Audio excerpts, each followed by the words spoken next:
É um livro que deixa a gente sem fôlego, emocionado e muito reflexivo.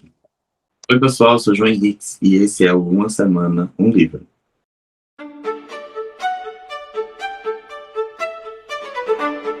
Bom, o livro que eu vou trazer hoje para vocês é esse aqui, O Terceiro Travesseiro, do Nelson Luiz de Carvalho.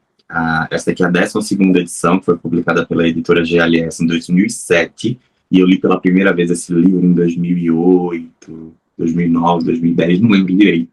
Ele é um romance mais 18, de temática LGBTQIA+, que conta a história de amor entre Marcos e Renato.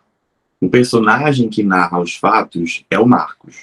E aí ele começa retratando um pouco a questão interna quanto à aceitação da sua sexualidade, os desejos, os questionamentos, e isso de forma bem breve. Só para dar um apanhado geral, o livro ele tem uma leitura muito fluida, muito agradável. É uma história que envolve bastante, né? São capítulos super curtos, que faz com que a gente dê uma celeridade na hora da leitura. São 202 páginas, 29 capítulos, e eu li esse livro, e eu reli esse livro agora, no final de 2022, em quase 5 horas. Dá para você perceber o quanto a história é envolvente. Enfim, com 10 páginas do livro, ele já começa a descrever a primeira ficada com o Renato. Então, você já começa a ver aí o envolvimento entre o Marcos e o Renato. E aí ele vai detalhando os acontecimentos, né, aprofundando a história desses dois. É um romance jovial, tórrido, muito picante, que conta o processo de sair do armário para os pais, de pensar no futuro, isso num contexto do final dos anos 90, no início dos anos 2000. Então a gente precisa ser jogado, né, para esse momento, para que a gente consiga compreender o porquê dessas nuances todas. Inclusive, esse relato é bem forte. Os termos utilizados, as reações da mãe, do pai, enfim, tudo isso, né, são cenas bem fortes e dolorosas de ler, de acompanhar, tanto da revelação, né, para os pais do Marcos, quanto da descrição de como foi esse momento na família do Renato. Isso sem spoiler, claro. E aí o livro ele começa a descrever a primeira vez que as famílias elas se conhecem também, né, o Natal em família, após esse momento de saída do armário, a primeira viagem que eles fazem juntos, já como namorados, perante as famílias, enfim. Nessa viagem, eles reencontram Beatriz, que é uma ex-namorada do Renato. No início do livro, a gente começa odiando Beatriz. Já que a gente está sendo guiado, né, pela versão do Marcos, a gente começa odiando Beatriz, uma personagem que a gente repulsa em relação a ela.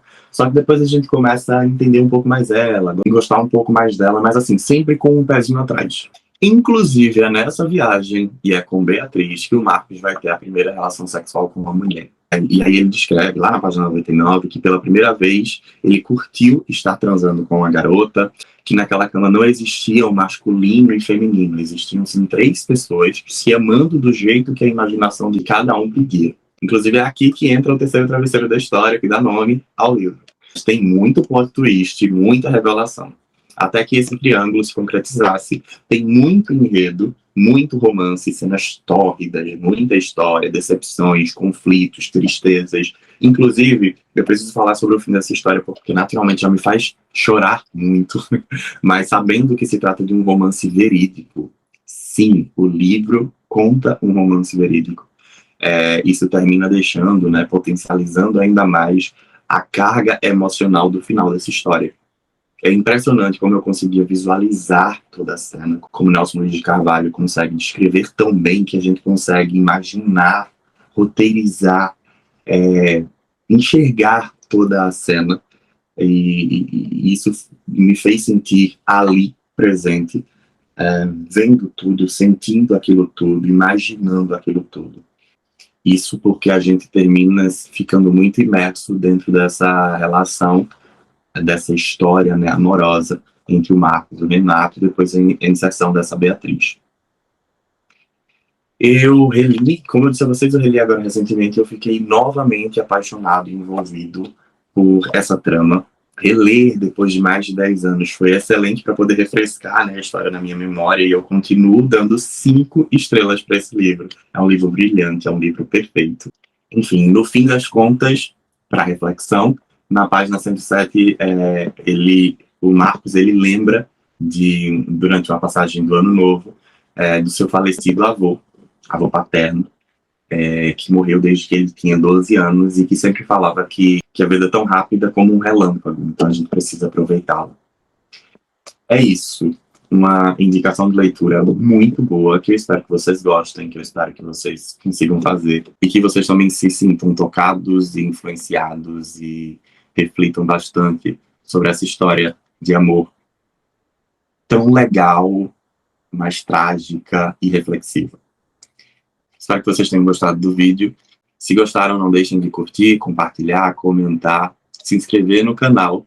Fiquem bem e até a próxima. Só não se esqueçam de se inscrever no canal, hein? Abraços e até a próxima. Tchau, tchau.